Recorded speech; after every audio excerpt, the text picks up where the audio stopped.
और गांव के लोग भी आकर कभी कभी बोलते थे कि क्या ज़रूरत है इतना पढ़ाने की, आजकल नौकरी नहीं लग रहा है, सब जगह घूसखोरी है, आप लोग कहाँ से उतना पैसा लाएंगे।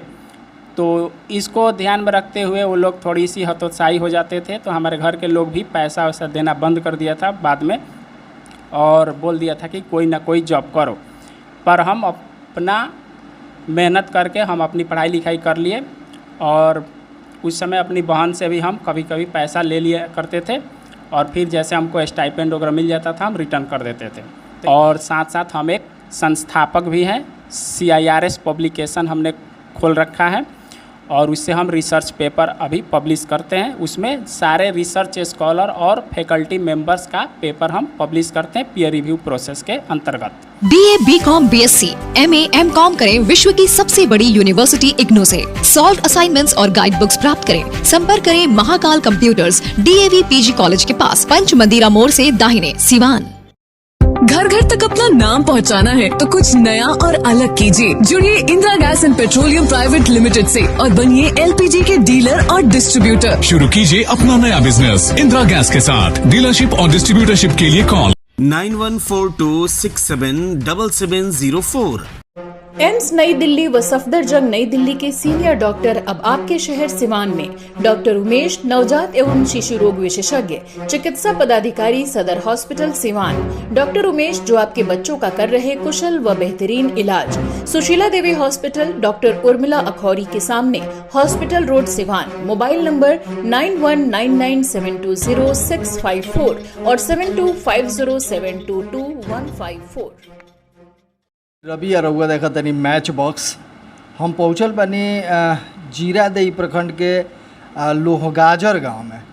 एगो बड़हन न्यूज, बड़हन खबर ही बा कि लोहगाजर गांव के एगो युवा बानी जौन की बड़ा सफलता अर्जित कैले बानी शिक्षा के क्षेत्र में। केंद्रीय विश्वविद्यालय से यहाँ के अंग्रेजी विषय में PhD के डिग्री हासिल कैले बानी।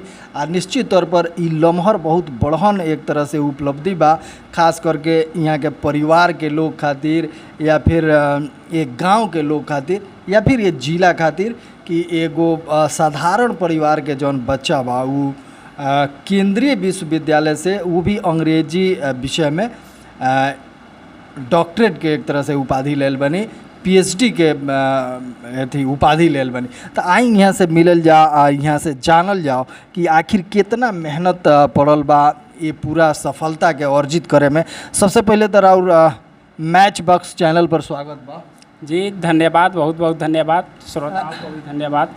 कितना ये जो सफलता आप हासिल किए हैं तो इस सफलता को प्राप्त करने में कितना परिश्रम, कितना मेहनत करना पड़ा? देखिए, PhD करना तो एक अपने आप में बहुत ही टफेस्ट है। BA MA करना फिर भी आसान है, मगर PhD में एक थीसिस लिखनी पड़ती है। वो भी ऐसा थीसिस लिखिए जो आज तक वैसा मैटर कहीं उपलब्ध नहीं हो। और UGC के गाइडलाइन के अनुसार कोई भी थीसिस अगर लिखता है तो उसको प्लागरिज्म डिटेक्टर लगा हुआ सॉफ्टवेयर जैसे टर्निटिन है, उरकुंड है, उससे उसमें चेकिंग किया जाता है। अगर 8% से ज़्यादा मैटर मैच कर गया तो वो थीसिस कैंसिल कर दी जाती है। जैसे मान लीजिए कि आपने 100 पन्ना का लिखा, अगर 8 पेज मैच कर गया तो आपकी थीसिस कैंसिल हो जाएगी। पर हमारा मात्र 3% प्लागरिज्म आया है। तो इस तरह वो बहुत ही टफ है, पर हमने अपने डेडिकेशन और अपने सुपरवाइज़र की गाइडलाइन के अनुसार हमने वो थीसिस लिख दी है और पास भी हो गए हैं। कौन सा विषय था और क्या सब्जेक्ट में? अंग्रेजी विषय है, और अंग्रेजी विषय में भारतीय लेखन में हमारी है, खास करके साउथ इंडियन फिक्शन राइटर्स के अंतर्गत आता है बिहारी इंग्लिश राइटर। तो उसमें हमारा टॉपिक था discourse analysis of the select novels of Bihari fictions writer. तो उसके ऊपर हमारा रिसर्च है। उसमें हमने 4 नॉवेल लिया था, 4 ऑथर्स लिए थे, और उसका डिस्कोर्स एनालिसिस करके हमने अपनी थीसिस लिखी है। कितना स्टडी करते थे, कितना मेहनत करना पड़ा इस सफलता को अर्जित? देखिए, शुरू के दिनों में हम 12-12 घंटा पढ़ते थे, और फिर उसी में कॉलेज भी, यूनिवर्सिटी भी जाना पड़ता था। रेगुलर वहाँ पे रोल नंबर बनता था, वहाँ पे जाकर सिग्नेचर करना पड़ता था, और लाइब्रेरी में मैंडेटरी था बैठना। सुपरवाइज़र का भी इंस्ट्रक्शन रहता था कि आपको यहाँ पे डेली रहना है, और मात्र 12 दिन ही, मतलब 12 दिन ही हम साल में छुट्टी ले सकते हैं, बाकी दिन हमको वहाँ जाना है। तो इस तरह हमारा वहाँ कैंपस में रहना, उठना, बैठना, शिक्षकों से सीखने का सारा काम चला और 12 घंटे पढ़ते थे। वहाँ से आने के बाद भी सुबह शाम रात के 2-2 बजे तक कई बार पढ़ना रहता था। शुरुआती शिक्षा अगर कही जाए तो जीरादेई प्रखंड में सुदूर इलाके में घर है, तो शुरुआती शिक्षा कहाँ से स्टेप वाइज बताइए। शुरू में हम अपने गांव के ही एक विद्यालय था, वो नया नया खुला था, जिसका नाम था आदर्श पब्लिक स्कूल। वहाँ हमने अपनी पढ़ाई शुरू की और वहाँ पे फ़ी लगता था उस समय नर्सरी में, मतलब 2000 सन में मात्र 20 रुपये, तो वहीं हम देते थे और वहाँ पे पढ़ते थे। 5वीं क्लास तक जैसे तैसे वहाँ पढ़ाई हुई, मगर वो स्कूल ही बंद हो गई उसके बाद से।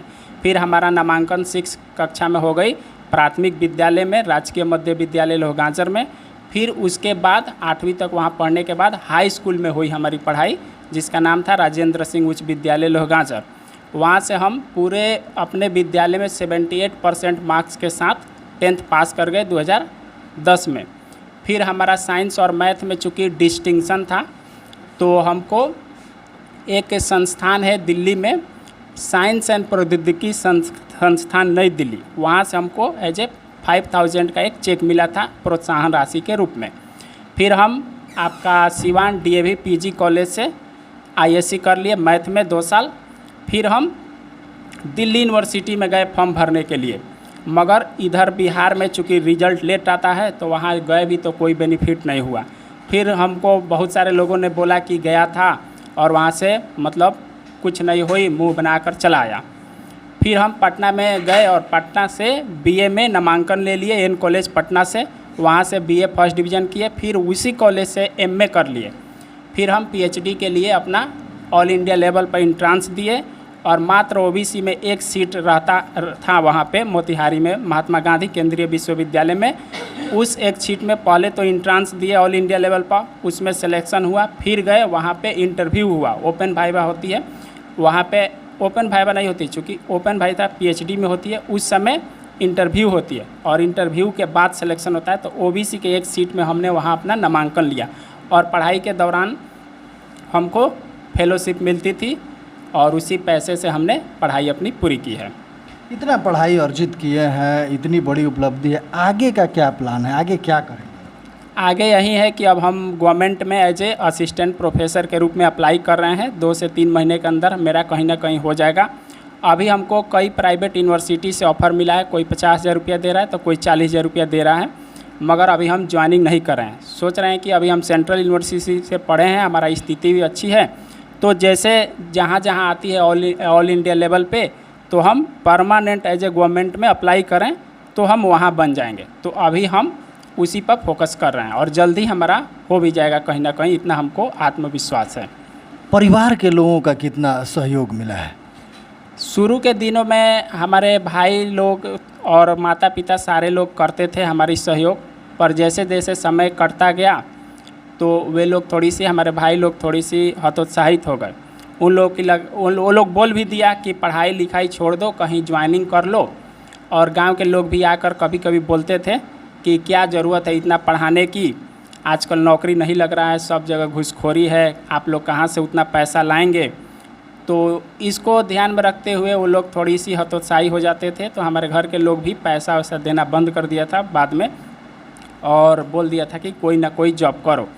पर हम अपना मेहनत करके हम अपनी पढ़ाई लिखाई कर लिए और उस समय अपनी बहन से भी हम कभी कभी पैसा ले लिया करते थे और फिर जैसे हमको स्टाइपेंड वगैरह मिल जाता था हम रिटर्न कर देते थे। तो इस तरह हमारी पढ़ाई लिखाई हो गई। और माता पिता ही एक हैं जो हमको बराबर आज तक भी बोले हैं कि जितना मन करे पढ़ो। और हमारे पिताजी चूँकि किसान हैं, मगर वो एक बात बोलते थे कि अगर फसल खेत में लगावल गइल बा तो कबो ना कबो थोड़ ना बहुत मगर ज़रूर होई। ऐसा नहीं है कि आज धान रोपाइल तो पूरा मतलब ख़त्म हो जाए, कुछ ना कुछ होई। तो जितना पढ़े के बाद माथा में तकदीर में लिखल हुई उतना पढ़ा। वो भोजपुरी में ही ये बोलते थे और हम हूबहू ऐसा बोल दिए।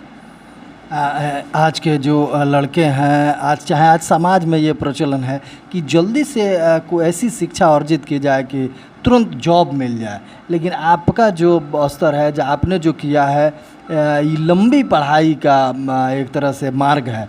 तो जो छात्र इस तरह का टॉपिक चुनना चाहते हैं, PhD करना चाहते हैं, उनके लिए क्या कहेंगे? चूँकि हाँ वो भी एक बात है कि बीटेक कर लीजिए, एमटेक कर लीजिए, कोई मेडिकल का कोर्स कर लीजिए तो क्विक आपको सफलता मिल जाती है। और ये पीएचडी करना टाइम टेकिंग है। तो हम चूँकि हमारे पास पैसा का कोई सपोर्ट नहीं था तो हमने क्या किया कि बहुत ही सस्ता वे में अपनी पढ़ाई की। तो बीए और एमए में मात्र 2000 सालाना सालाना एडमिशन का लगता था और फॉर्म भरने का 1000 रुपया लगता था हर साल। फिर एमए में भी वही हाल था। फिर वहाँ पीएचडी में चूँकि 25,000 एक बार लगा एडमिशन में, उसके बाद से हमको स्टाइपेंड मिलना शुरू हो गया था। तो इस तरह हमने अपनी पीएचडी की पढ़ाई कर ली। हाँ, अगर हमारे भी परिवार वाले हमको पैसा दिए होते तो हम मेडिकल कर सकते थे या आईआईटी वगैरह कर लेते थे, कोई आईआईएम वगैरह से कोर्स कर सकते थे। मगर उसको निकालने के लिए भी तो पहले एंट्रेंस क्रैक करना पड़ेगा। तो पटना जैसी शहरों में रहकर उतना 1 लाख 1.5 लाख की जो फ़ी है कोचिंग को दे पाना हमारे लिए मुश्किल था। इसलिए हमने ये अपना सस्ता सा चूज किया। मगर हाँ, आज भी हम इस क्षेत्र में अपनी पीएचडी तो पूरी कर लिए, साथ ही साथ हम अपनी इनकम भी जनरेट कर चुके हैं। अगर देखा जाए तो आज तक हम अभी तक 32 लाख रुपया कमा भी चुके हैं और हमारी शिक्षा पर आज तक मात्र 6 लाख रुपया खर्च हुआ है। तो मिला जुला कर हम अभी पीछे नहीं चल रहे हैं और जैसे अब प्रोफेसर बनेंगे तो हमारी सैलरी ही 90,000 1 लाख से शुरू होगी। ये काफ़ी परिवार के लोग काफ़ी खुश हैं। आपके संबंधी हैं संजय यादव जी, इन्होंने जानकारी दी। यहाँ के स्थानीय मुखिया हैं, पूर्व मुखिया है हरेंद्र सिंह, काफ़ी लोग खुश हैं। तो जितने आपके सगा संबंधी हैं जो इस बात से खुश हैं, उनके लिए क्या कहेंगे दोस्तों? उनके लिए बोलेंगे कि आप जो हमें सपोर्ट कर रहे हैं उसके लिए आपको बहुत बहुत धन्यवाद। मगर जब भी कोई छात्र आपके एरिया में दिखे इस तरह का अगर स्ट्रगल कर रहा है तो छात्र के पास शुरू में पैसा नहीं रहता, तो उसको आप मदद कीजिए, उसके परिवार वालों से मिलिए, बोलिए कि पढ़ने का इच्छा है तो पढ़ने दो। कोई ज़रूरी नहीं है कि शॉर्ट टर्म में 10,000 या 20,000 की कोई नौकरी ले तो उससे आपकी ज़िंदगी कट जाएगी। नहीं, अगर पढ़ रहा है, उसकी सपना है तो उसको पढ़ने दीजिए, अपने पास से पैसा दीजिए। स्टूडेंट जो मेहनती होगा उसको आप आज 10,000 रुपया देंगे, आने वाले समय में वो आपको 50,000 रुपया रिटर्न करके देगा। और शहरों में देखिए हम लोग गांव वाले पिछड़ जाते हैं क्योंकि हम लोग के पास लालच आ जाता है 10-20 हज़ार करके किसी तरह मास्टरी में या फिर बैंक वगैरह में घुस जाएँ, क्लर्क में घुस जाएँ, तो उसमें कितना पैसा, या बिहार पुलिस में चल जाए 40-44 हज़ार रुपया मिलता है, उससे तो कुछ होगा नहीं। और वहीं शहरों में लोग बड़ा कोर्स करता है और टाइम टेकिंग कोर्स है मगर उन लोग करोड़ों में चला जाता है और उनकी स्थिति अच्छी हो जाती है, उनका नेक्स्ट जनरेशन बदल जाता है। तो ये लोग खैर समझदार हैं, थोड़ा पढ़े लिखे हैं, तो इन लोगों को हम यही बोलेंगे कि आप लोग अपने आसपास के बच्चों को मदद कीजिए, मोटिवेट कीजिए, उनके माता पिता को बोलिए कि वो लोग पढ़ाए जितना हो सके। एक बार परिचय बता दीजिए। मेरा नाम हुआ वकील कुमार यादव। अब तो हम डॉक्टरेट हो चुके हैं तो अब हम बोल सकते हैं doctor Vakil Kumar Yadav, PhD in English literature from Mahatma Gandhi Kendriya Vishwavidyalaya Motihari. और साथ साथ हम एक संस्थापक भी हैं। CIRS पब्लिकेशन हमने खोल रखा है और उससे हम रिसर्च पेपर अभी पब्लिश करते हैं। उसमें सारे रिसर्च स्कॉलर और फैकल्टी मेंबर्स का पेपर हम पब्लिश करते हैं पीयर रिव्यू प्रोसेस के अंतर्गत। बहुत बहुत धन्यवाद। तो रउआ देखनी है कि एगो लम्हर शिक्षा प्राप्त करे खातिर समय तो जरूर ओहिमे लागी, लेकिन एगो बेहतर शिक्षा खातिर, बेहतर भविष्य खातिर निश्चित तौर पर समय देवे के चाही। आ मैच बॉक्स भी ई रउआ से अपील करता कि रउआ आसपास के कोनो छात्र बा, कोनो होनहार बच्चा बा जौन पढ़े में तो काफ़ी तेज बा लेकिन अगर आर्थिक रूप से कमज़ोर बा, आदि रउआ सक्षम बानी तो निश्चित तौर पर ओकरा के मदद करी। आवे वाला समय में वो एकदम वकील यादव जी जगह सफलता अर्जित कैले बानी, वो जरूर अर्जित करी।